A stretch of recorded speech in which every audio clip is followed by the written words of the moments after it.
I never told Commander Veth about the shed. That was my first mistake, according to the inquiry board. My second was not correcting him when he started filing the threat response orders.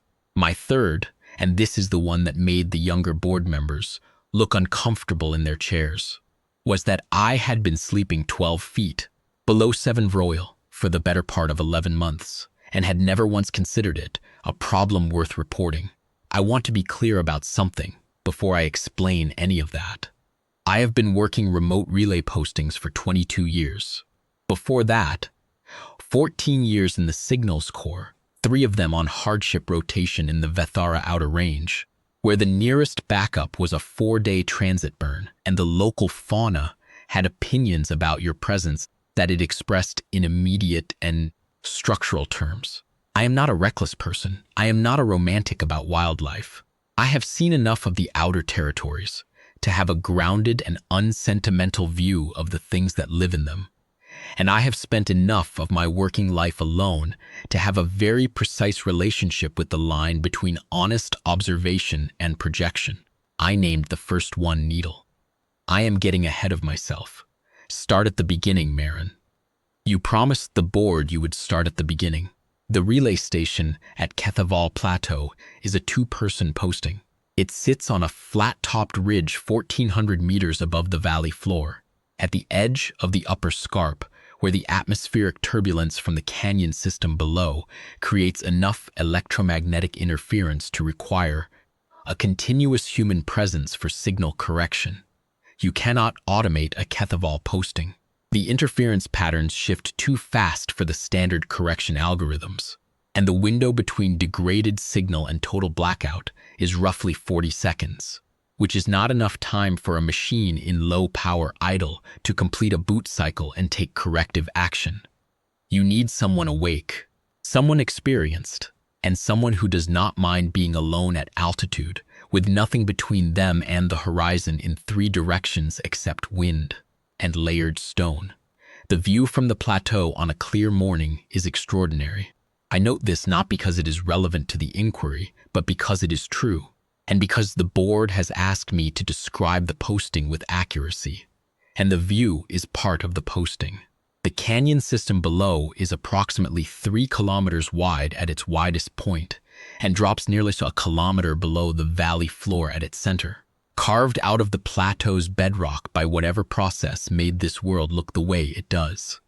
At first light, the canyon fills with a ground-level haze that the sun burns off by mid-morning, and in the interim the light comes over the scarp edge at a low angle and turns everything on the plateau gold. I have watched this happen 400 and some odd times. It remains extraordinary. I mention this because the Vrael hunt the canyon thermals. They rise on the morning updrafts, those enormous wings barely moving, and from the plateau edge you can see them circling at eye level or below, which is not an angle from which one typically observes apex predators. It is one of the reasons I did not understand, initially, that I was being watched from above rather than from below. My eyes kept going to the canyon. The pack, when it first established itself at my shed, was arriving from behind me. My posting partner for the first 4 months was a young Kethavari named Saval Arith. He was 23 years old, recently certified, with an enthusiasm for compression array calibration that I found genuinely touching. He could optimize a signal path in his sleep, which was useful, because the Kethaval posting runs on rotating monitoring cycles and at least one of us was always in a light sleep when a correction was needed. We worked well together. He left in month 5 when his mother took ill on Vethara Primary and applied for compassionate reassignment. He was approved within the week, which was the right outcome for him and his family. And I told him so, and I meant it. I filed the standard cohabitation shortage report, requested a replacement, and was told the replacement would arrive in approximately 90 days. It arrived in approximately 260. In the meantime, I ran the posting alone. 40-minute monitoring rotations distributed across a 20-hour cycle, which left the remaining 4 hours for maintenance, for sleep in segments of 90 minutes to 3 hours, and for the kind of quiet that accumulates in remote postings when you stop trying to fill it. I have been in remote postings long enough to have made my peace with that kind of quiet. Some people find it corrosive. I find it clarifying. You learn very quickly, alone at altitude, what you actually need and what you merely wanted. The list of actual needs is shorter than most people expect. I had my logs. I had my work. I had the canyon view. I had, on clear nights, the particular quality of the outer range sky that you never see from inhabited stations. The full depth of it, no atmospheric scatter, no transit lanes cluttering the upper reaches, just the unmodified dark and everything in it. I slept when I could, worked when I had to, and added one observation entry to my personal log each day, which is a discipline I have maintained since my signals corps rotation and which I find keeps certain kinds of mental drift at bay.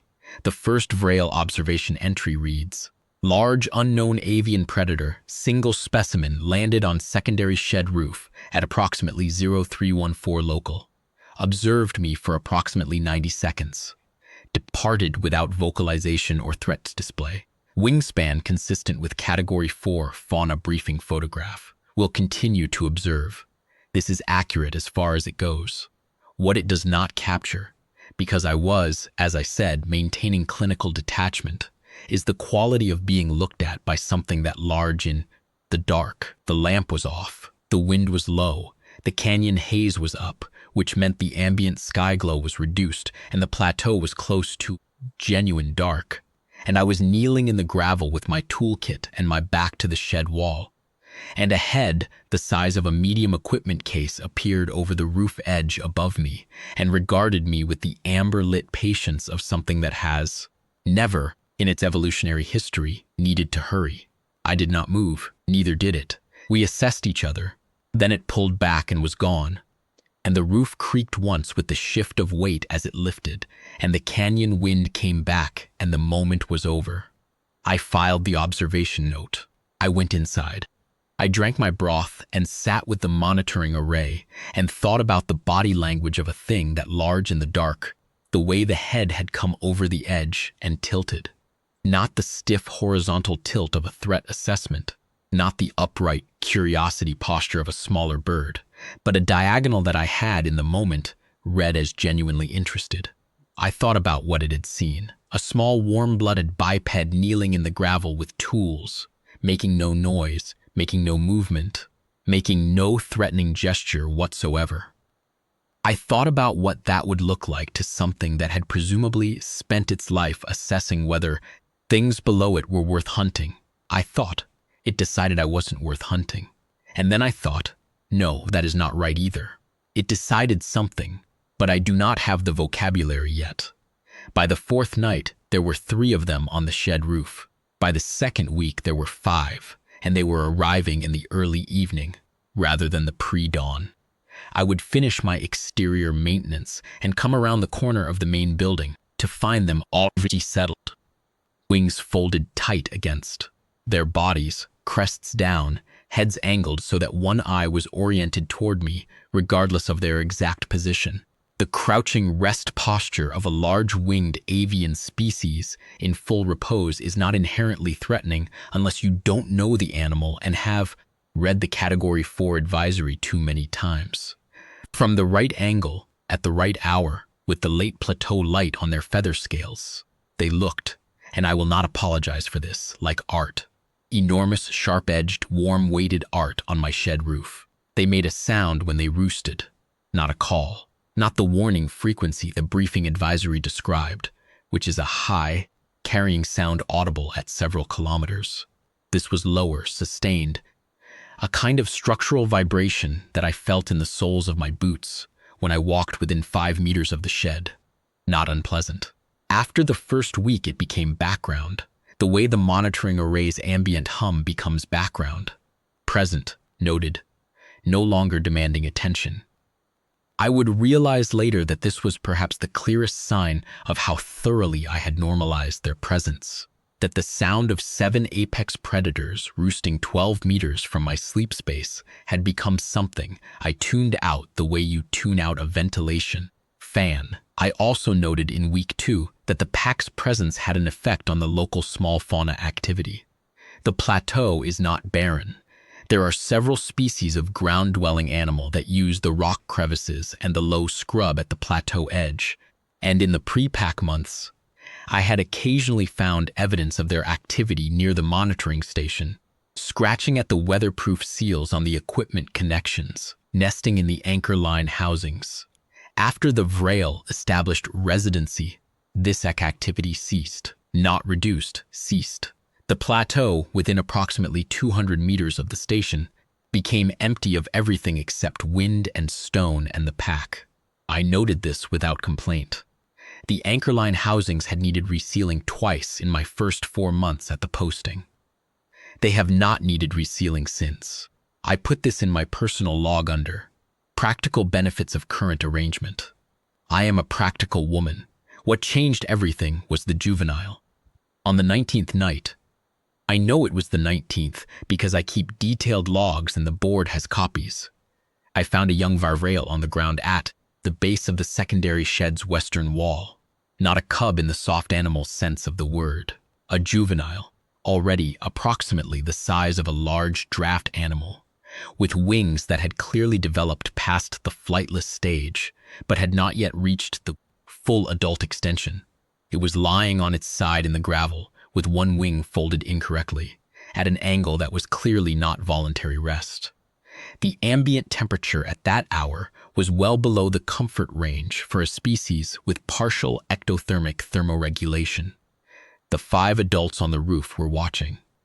I stood in the gravel and looked at the juvenile and looked at the adults and made, in the space of about 10 seconds, what the board has since described as a remarkable series of risk assessments. I would not characterize them as remarkable. I would characterize them as the same calculations I have been making for 22 years. What is the actual risk here? What is the risk if I do nothing? And what is the risk if I do something careful? The juvenile was injured or incapacitated. The adults were present and aware of my presence and had for 19 nights not displayed any behavior I would classify as threat behavior. I was alone at a remote posting with no backup and no one to call. I went inside and got the 2 emergency thermal blankets from the medical kit. I also got the signal lamp set to its lowest and least directional output mode. Then I went back out. The juvenile was still breathing. The wing was not broken. I could see the structural alignment clearly enough to be confident of that, even without putting my hands on it. The major joints were where they should be. The feather scale arrangement along the leading edge was intact, but somewhere in the secondary extension joint, roughly the equivalent of the middle wing section in a 4-point articulated wing, there was a displacement, not broken, out. The difference matters enormously in terms of outcome.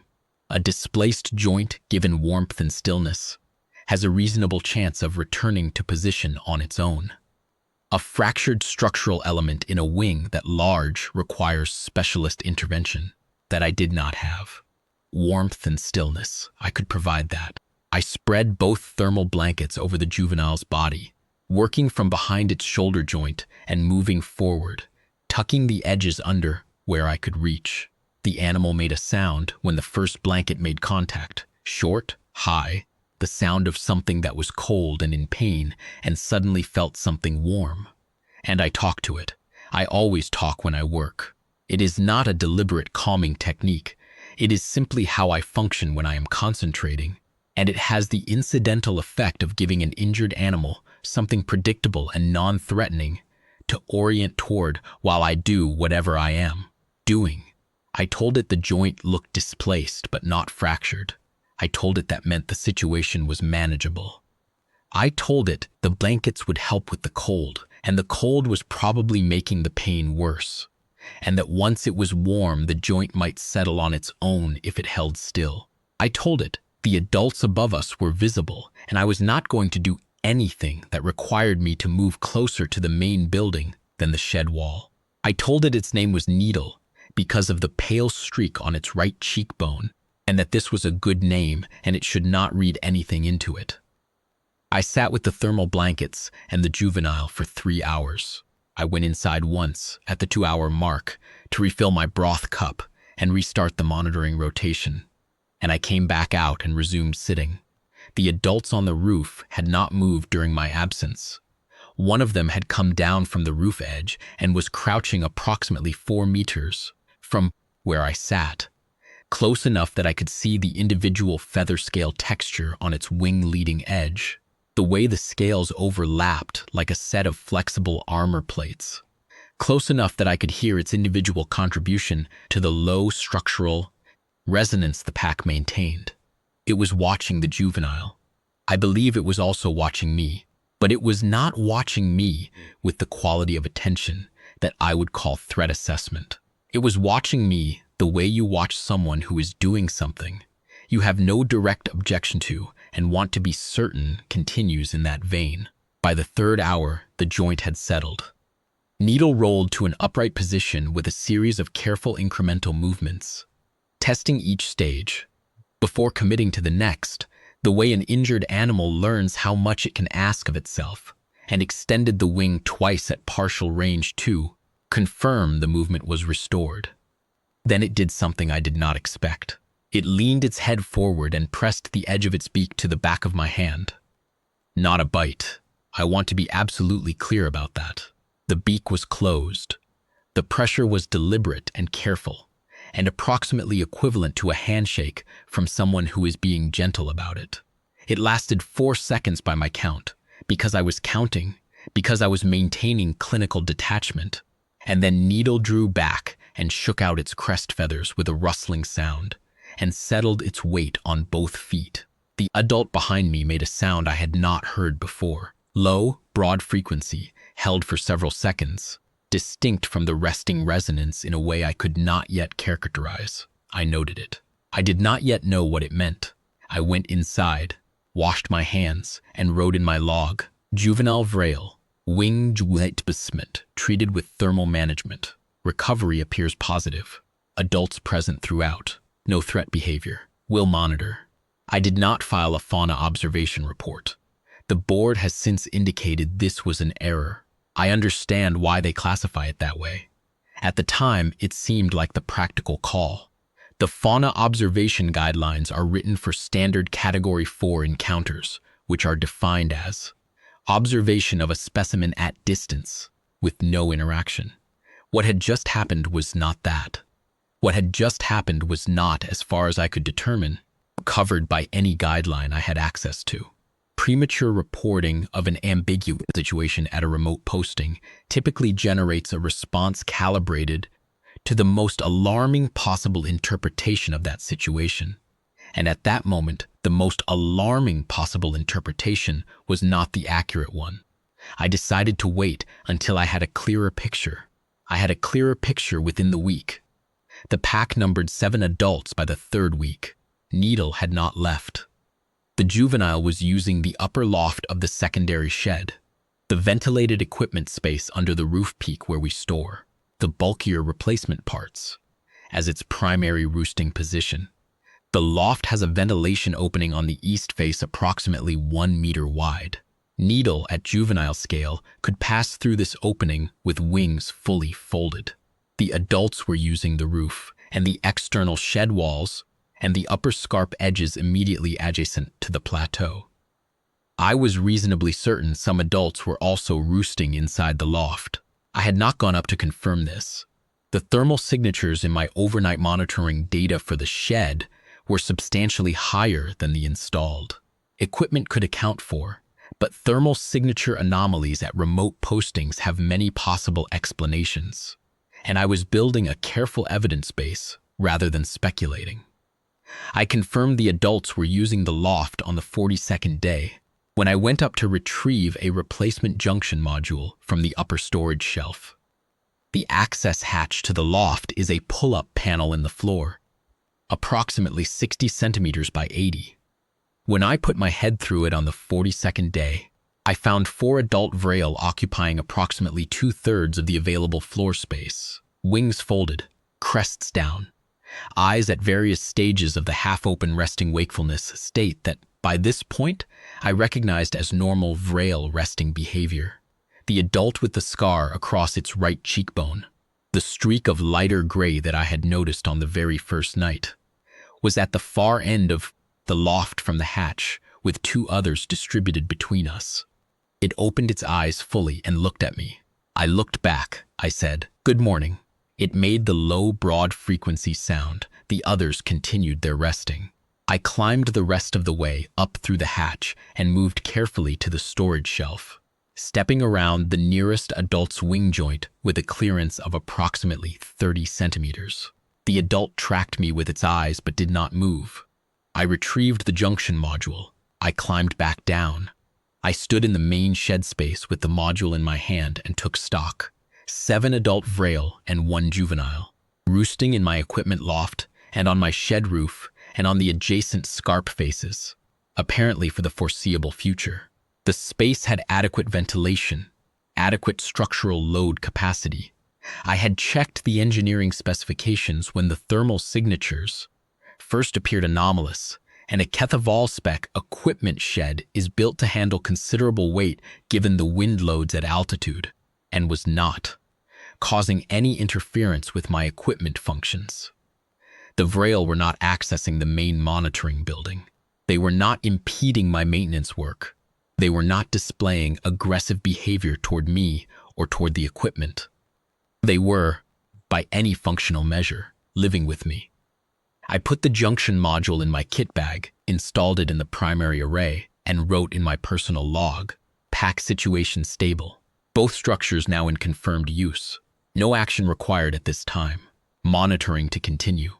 That entry was made in month 2. I would write a version of the same sentence for the next 9 months. Let me describe what 11 months with a Vrael pack actually looks like, because I think the board's assessment of my management of this situation has been shaped by assumptions about what a dangerous fauna encounter looks like, and those assumptions do not fit the circumstances. 11 months with the pack at Kethaval Plateau looked like this. It looked like doing my pre-dawn exterior maintenance check and hearing the roof creak as 1 or 2 of the adults shifted position. It looked like the slow brightening of amber eyes in the dark when my lamp came around the corner of the shed. Not alarmed, not aggressive, just open and tracking. It looked like the particular sound of large wings unfolding for a pre-dawn hunting departure. That sustained, dry percussion of feather scales separating and extending, and the updraft that crossed the plateau in their wake. It looked like running the perimeter check, the weather sensors, the anchor lines, the canyon edge monitoring array, and having a parallel walker, always at 30 meters, always slightly above my elevation when the terrain allowed, always oriented so that it had sightlines both ahead of me and back along my path, not following me, covering me. The distinction was one I came to understand gradually. An animal that is following you moves behind you, responds to your movements. An animal that is covering you moves in relationship to the terrain, to the approaches, to the angles a threat might come from. The pack's perimeter walker was always positioned between me and the canyon edge on my exposed flank, at the angle where an approach from below the scarp rim would be least visible. I do not know if this was conscious tactical reasoning or deep behavioral pattern. I know it was consistent. It looked like nights in the monitoring station, with the low structural resonance coming through the shed wall and the floor, and into the soles of my boots, steady as a heartbeat, steady as a frequency I could have used for signal calibration. The first month I noticed it as background noise. The second month I noticed when it stopped, briefly, when something disturbed the pack. When a distant canyon predator made a sound the Vrael registered, when a weather system pushed thermal columns in the wrong direction and the hunting was disrupted. The resonance dip was subtle. 6 months in, I was waking from partial sleep when it changed, before I consciously heard anything else, because my nervous system had learned to use it as a monitoring signal of its own. Needle grew. This is not a small statement. Juvenile Vrael growth rates are documented in the field literature that Drev Othis later shared with me, and they are substantial in the first year. The transition from juvenile to adult physical status happens faster in this species than in most large Avians because the wing architecture requires a minimum wingspan for the hunting stoops that the species relies on to be effective. And an animal that cannot hunt effectively does not survive its first winter in the outer territories. By month 4, Needle was no longer fitting through the shed ventilation opening, wings folded, and had begun using the roof exclusively. By month 6, Needle was at full adult wingspan, 5.5 meters, which I estimated by standing the beacon pole I used for perimeter measurements adjacent, to a wing at half extension and doing the arithmetic. The scar streak was fully adult dark against the storm charcoal base coloring, and the amber eyes had deepened from the lighter gold of youth to something closer to the color the canyon stone goes at last light. Needle continued to be the most consistently present member of the pack at close range. When I was outside, Needle was nearby, not always immediately adjacent. The 30-meter coverage distance was the standard, and Needle used it, but nearby in a way that had a different quality than the way the adults were nearby. The adults covered me the way experienced sentries cover a position: professional, consistent, patterned. Needle covered me the way someone who has decided something covers the thing they have decided about, fully, with attention, without the practiced detachment of long practice. I noticed this and noted it, and did not draw conclusions I could not support. I am a practical woman, but I did note in month 7 that Needle's position during my perimeter walks had shifted from the standard 30-meter lateral coverage that the adults used to something closer to 15 meters, and that this closing of distance had happened gradually enough that I had not marked the transition until I reviewed 3 weeks of log entries side by side and saw the pattern emerge from the data. I also noted that when I went outside during the night for emergency maintenance, for equipment checks, during signal anomalies, for the occasional walk I take when the partial sleep schedule has left me too alert to return to the bunk immediately, Needle was always already awake, not on alert, not in the threat assessment posture, simply present, head turned toward me, amber eyes quiet, waiting, if that is the right word, available, if that is the right word. I am still not certain I have the right word. There were things I learned to read over 11 months that I could not have described in formal terms, but that I understood in the way you understand any working relationship that has been maintained through close proximity and mutual attention. I learned that a slight flare of the crest feathers at the leading edge meant assessment interest, not threat. I learned that the particular angle of the head when Anchor looked at me from the loft hatch was different from the angle she used when she was looking at the canyon or the sky, that there was a quality of directedness in the human-specific look that was not present in the general environmental monitoring. I learned that Cragg, the oldest male, had a habit of posting himself on the highest available surface at dusk, and that on nights when he was not on the highest available surface at dusk, the hunting formation was departing for a longer range run, and I should expect the pack to be reduced by 3 or 4 animals through the night. This gave me advance notice of the pack's reduced overnight coverage, which I used to adjust my own alertness during those cycles. I am describing a working relationship. I recognize that this is an unusual sentence to apply to 7 apex predators roosting in one's equipment shed, but that is what it was, a working relationship built on proximity and demonstrated intention, and the kind of accumulated small, reliable things that create trust in any context. They covered my perimeter. I kept my lamp low on the nights when the canyon thermals were disrupted, and the hunting was difficult, and the whole pack came home early, hungry and unsettled. I do not know if they noticed this.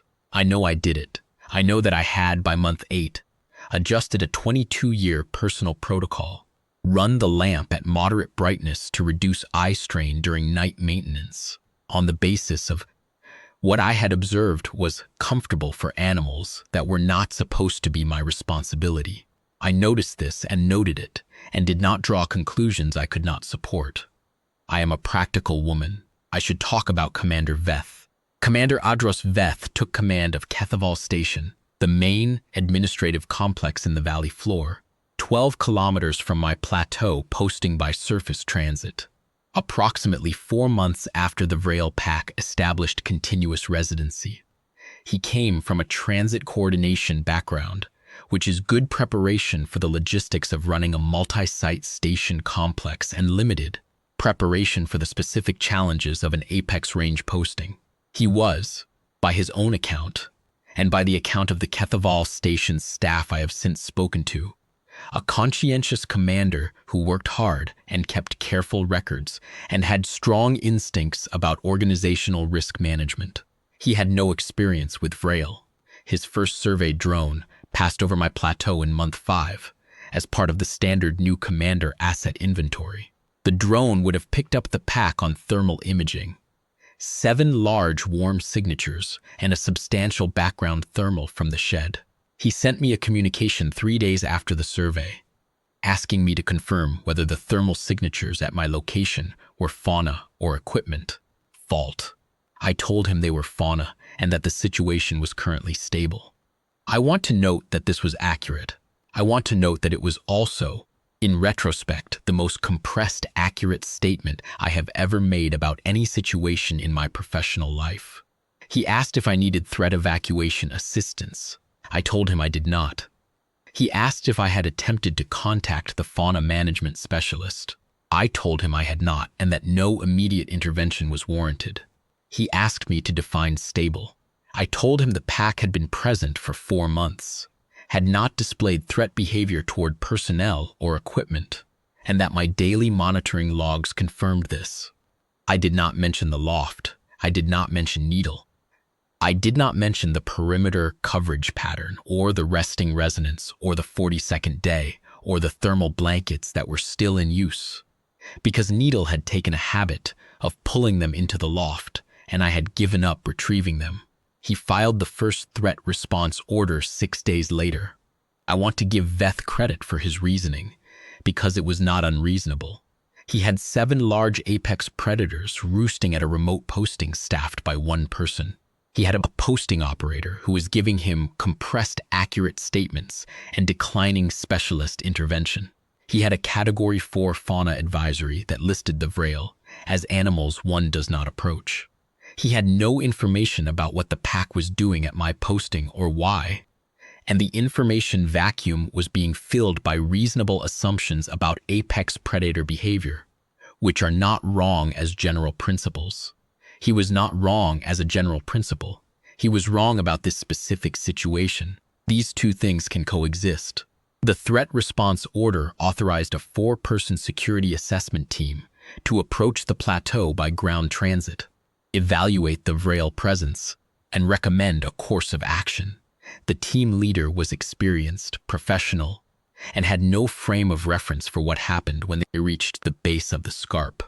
The Vrael met them at the base, 3 adults, positioned at the point where the access road transitions from the valley floor to the lower scarp path, approximately 800 meters below my plateau, on the rock faces above and flanking the road.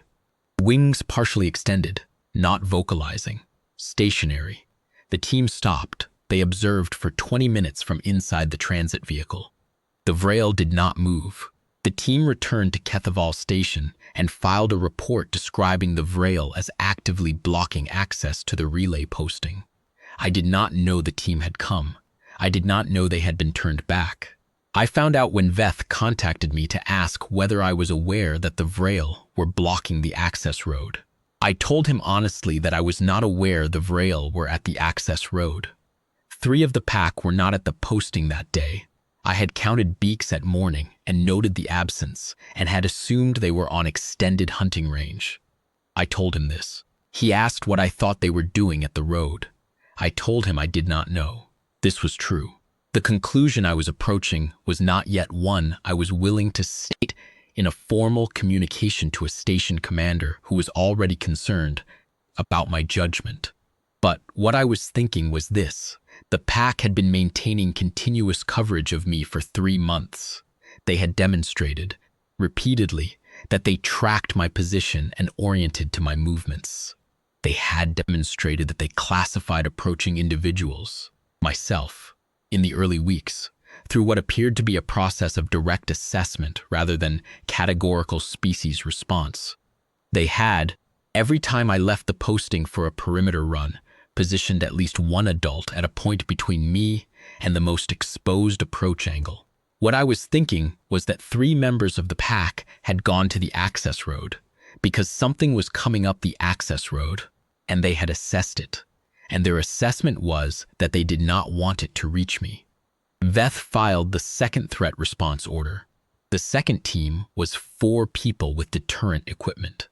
They made it approximately 300 meters past the point where the first team had stopped before encountering 5 Vrael in what the team leader's report described as a coordinated lateral formation. The formation did not advance on the team. It did not vocalize beyond a low sustained vibration that the team leader described as felt rather than heard. It occupied the road and the flanking rock faces, and it held its position with the patience of animals that do not understand urgency as humans define it. The team held for 40 minutes. The formation held for 40 minutes. The team withdrew. I read both after-action reports later, when the board shared them with me, and I want to note something about the language the team leaders used. Neither report describes any aggressive action. Neither report describes a threat display as defined in the Category 4 briefing. What both reports describe is an obstruction. Large animals in a position, holding that position, declining to be displaced. The word that both team leaders reached for, independently, was deliberate. The formation was deliberate. The obstruction was deliberate. They were correct. It was deliberate. Veth filed the third threat response order 4 days after the second team's return. He also filed a formal welfare check request for my posting, on the grounds that a remote posting with a blocked access route and an unresolved apex predator encroachment represented an unacceptable risk to the sole posting operator. The welfare check request triggered the inquiry board. I want to say for the record that when the inquiry board's transit vehicle was making its way up the access road, I was in the monitoring station running the 0430 correction cycle with hot broth on the secondary burner and the shed access hatch standing open above the equipment rack as it had been standing open for the better part of 8 months. I was not in distress. I was not confined, restricted, frightened, or in any way compromised in my operational capacity. I was, as I said at the inquiry board's opening session, running a solo relay posting at full operational standard, and the reason the access route had been blocked on 2 prior occasions was one I had a complete explanation for and was prepared to give. The Vrael were not on the access road when the board's transit vehicle came up. I noticed this later, the timing of it, and thought about what it implied. I had known the board was coming. Veth had informed me of the inquiry date in advance, and on that morning, 3 pack members who had been present the previous evening were not at the posting when I counted beaks at 0530. They were back by 900, approximately 20 minutes after the board's vehicle had reached the plateau and parked. I have since discussed this with Drev Othis at some length. We agree that the simplest explanation is the accurate one. The pack assessed the incoming group, identified me in it, or identified the communication pattern between me and the approaching group, and made a decision about the access road that differed from their decision the previous 2 times. The difference was not the group's equipment, which was comparable to the second team's. The difference was me. I want to note how strange it is to say that. The difference was me. The pack had classified the first 2 teams as threats to me and the third as not threats to me, and they had made this classification correctly, and they had adjusted their behavior accordingly. On the basis of what information, I do not know. I know that they could read something in the communication pattern, or in my behavior, or in some sensory channel I do not have access to. I know that their decision was operationally correct, and I know that I ran a 22-year career in remote postings, much of it solo, thinking of myself as the one who made threat assessments and adjusted accordingly. And the revelation that I had been doing, that alongside a pack that was running parallel and considerably more efficient assessments, without my knowledge is one I am still integrating. The inquiry board came up the access road, parked on the plateau, and I met them outside the main building. Commander Veth was with them.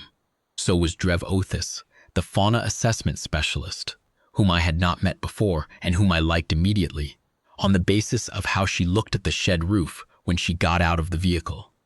The look was not alarm. It was not the performed calm of someone who is frightened and managing it. It was recognition, the look of someone who knows what they are seeing and is taking a moment to understand why it is here. There were 4 adults on the shed roof, 2 on the scarp edge to the east, 1 at distance, riding the canyon thermals on the thermal column that builds above the south face by mid-morning.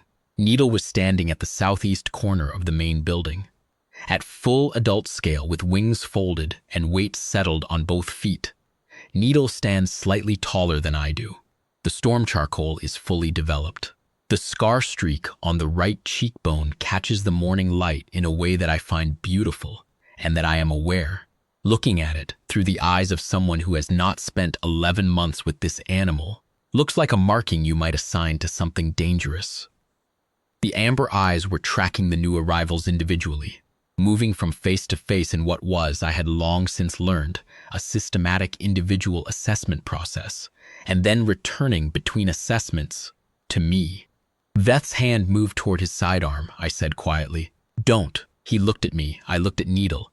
Needle looked at Veth's hand, then at me, then at Veth's face. The crest was fully down. Wings folded to the body, weight distributed evenly. Not a single feather scale raised out of its resting alignment, I said. I would like you to understand something before anyone does anything. That animal has been aware of every person in this group since before you reached the lower scarp. It is standing 6 meters from me in the open with its crest down. 6 meters is further from me than it normally stands. It is showing you where it is. I would take that as a courtesy. The board looked at Needle. Needle looked at the board. The pause lasted approximately 15 seconds. Then Drev Othis said, "How long has the pack been at this posting?" I told her 11 months, she said. And the one at the building corner was a juvenile when the pack arrived, I said. Wing joint displacement in the 3rd week. Recovered fully. Drev Othis nodded very slightly. She had the expression of someone completing an equation. We went inside and I walked the board through my logs. The board had 4 members plus Veth and Othis, and the main monitoring station was designed for 2 occupants. So we were close together, and the session had the compressed, attentive quality of any briefing conducted in an inadequate space. I showed them the daily monitoring logs. I showed them the thermal imaging records from the overnight cycles that documented the shed occupancy. I showed them the perimeter coverage maps I had assembled from observation notes across 7 months, the pattern of the parallel walker, the rotation schedule, the consistent positioning at my exposed approach angles. I showed them the access hatch records and the equipment retrieval logs with their timestamps, which, read consecutively, made it very clear that I had been sharing the loft with 4 to 7 adult Vrael for the better part of 9 months, and that this sharing had not resulted in any equipment damage, any injury to me, or any observable degradation in my monitoring performance. One of the board members, a Kethavari woman named Osselda Rath, who had said very little since the group arrived but whose eyes had been moving, quickly and carefully through everything I showed her, asked about the monitoring performance metrics specifically. I pulled 3 months of signal correction logs and put them on the display, clean, consistently within 3% of the optimal correction range, which is the standard benchmark for a well-run posting. Better than Soval's months as it happens, though I did not say this out loud. Darath said, "And your physical health checks, you file those monthly." I pulled the monthly wellness logs, all within normal range. I had noted elevated ambient temperature in the sleeping quarters during the winter months, as a positive effect on sleep quality. I did not tell her at the time that the elevated temperature was attributable to 7 large warm-blooded animals in the shed immediately below the sleeping space. She found this out later when she read my personal log. I showed them the communication records between me and Commander Veth, all 4 exchanges in full without editing. I showed them the timeline of the threat response orders and the 2 team deployments, with the after-action reports that Veth had filed and which I had only seen at the same time as the board. I want the record to show that I read those reports carefully and that I thought the team leaders had been accurate and fair. They had described exactly what they had seen. They had used the word deliberate. They had used the word coordinated. They were not wrong. I showed them the medical supply record. 2 emergency thermal blankets logged in use on day 19, not yet returned to stores. Veth said nothing for a long time after the medical supply record appeared on the display. He was looking at the timestamp. He was looking at the line that said, "Condition, in use, loft storage." He was performing, I think, the same arithmetic that Drev Othis had performed outside, and arriving at the same place by a somewhat more uncomfortable route. Drev Othis asked to see the loft. I went up through the hatch first. 3 adults were present. The one I called Anchor, who had been the earliest to establish close proximity to me, and who I had come to think of as the pack's primary decision-maker. The oldest male, whom I called Crag, and a third I had been privately naming Vane for its habit of angling its wings slightly in new situation assessment mode. All 3 were in resting wakefulness. I said, "We have visitors, they're with me." I do not know if those words meant anything to them. I know that tone matters, and my tone was the steady working calm I use when I am in the loft retrieving components, and they know that tone. Anchor made the broad frequency sound. Crag exhaled and settled his wing joints. Vane watched the hatch. Drev Othis came up behind me. I heard her stop breathing. I recognized that response. I had experienced a version of it myself on the 42nd day, when I put my head through the hatch and found 4 Vrael looking back at me. The reaction is not fear. It is the body's acknowledgement, before the conscious mind has finished its assessment, that something very significant is happening.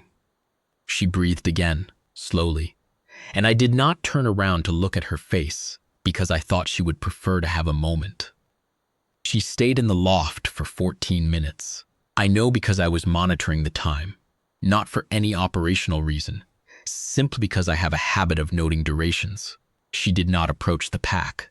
She moved slowly along the wall opposite them, examining the loft space, the worn smoothness of the floor in the roosting area, the shed primary feather scales accumulated along the east wall from Needle's autumn shed, the way the pack was distributed through the space with no concentration at the far wall, no defensive clustering. Distributed, relaxed, aware.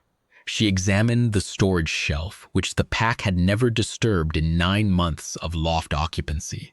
She looked at my handwriting on the component labels, at the junction module that had been there since before the pack arrived, at the spare signal correction board in its sealed case that I had never needed to use and the Vrael had never touched. She came back down the hatch and stood in the main shed space, with her hands at her sides and her eyes somewhere in the middle distance. 11 months, she said. Yes. Running solo for most of it. Yes. Replacement posting partner still unassigned. Last status notification was 3 months ago. Candidate under review. She looked at me directly, not the way Veth looked at me, which was the look of a commander cataloging a management problem. The look Drev Othis gave me was quieter, more careful, and had more respect in it than I was entirely prepared for. "They know you're alone," she said. "That's the first thing I need you to understand. It is not projection. It is not anthropomorphism. It is documented Vrael pack behavior. They assess group composition for vulnerability. A single individual at an isolated high-altitude site, rotating solo through a 20-hour monitoring cycle with no backup and no regular contact, with support infrastructure." She paused. "You fed a juvenile during a joint displacement event. You stayed with it. In Vrael pack behavioral terms, that is not an act of kindness. It is a membership act. You performed care for an injured member of the group without prompting, without being required to, and without any apparent self-interest. I said, I was not trying to join their pack. No, she said, but they joined yours. She said it matter-of-factly, the way she had said everything else. The way a field specialist with 17 years of outer territory experience discusses what the evidence indicates. Not as a remarkable thing, not as something requiring qualification, as a finding. I sat with it. I am not, as I said, a romantic about wildlife. I do not make sentimentalized claims about animals and intention. But I had spent 11 months observing this specific pack with the same daily discipline I apply to signal monitoring. And what I had observed was not random, was not coincidental, and was not, as of that moment in the shed with Drev Othis, explicable as simple territorial behavior. Territorial behavior does not rotate. Territorial behavior does not close distance gradually, incrementally as trust builds. Territorial behavior does not produce the sound that Anchor had made on day 19, which Drev Othis had just told me was a pack boundary confirmation. I had been counted. That was the simplest way to put it. An apex pack operating according to its own coherent internal logic had performed an assessment of the local population, found one individual whose behavior was consistent with pack member criteria, and had incorporated that individual into its coverage pattern. The fact that the individual was a 54-year-old human woman with a maintenance backlog and a vibration fault in her secondary array mounting bracket was, apparently, not disqualifying. I said, what does the senior site custodian designation actually involve? Quarterly reports on pack behavior and range activity.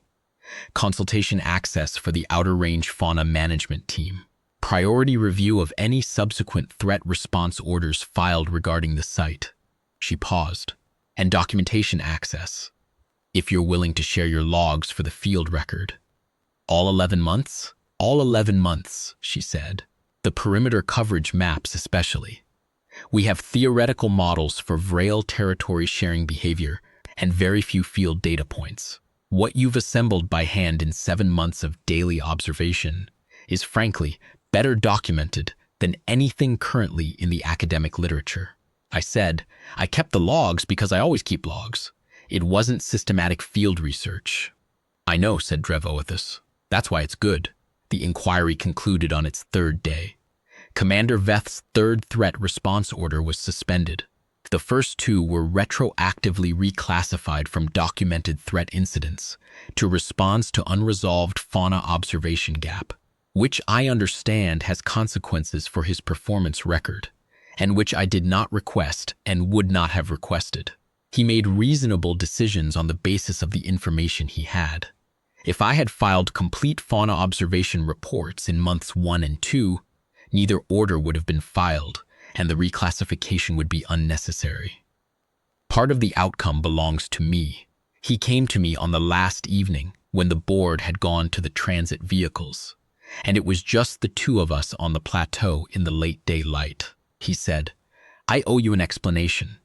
I told him he owed me nothing of the sort. He said, I should have come myself the first time, instead of sending teams. If I had come, they would have known you were with me. I thought about this. The pack had let the inquiry board's vehicle through because they had assessed it correctly as coming with me. A commander arriving at a remote posting under his own authority in a standard administrative transit vehicle with advance notice to the posting operator. That is a very different signal from 2 unauthorized access attempts by personnel the posting operator had no knowledge of. Probably, I said. He looked at the shed roof. The full pack was in their late afternoon positions. 4 adults spread across the roof, and the upper scarp, the remaining 3 at their standard perimeter points. And Needle at the southeast corner in the particular stance I associated with the hours before the canyon thermals died, and the hunting formation departed. The light at Kethaval in the late afternoon turns everything to warm ochre. The Vrael feather scales catch it the same way the canyon stone catches it, the same geological patience, the same unhurried warmth.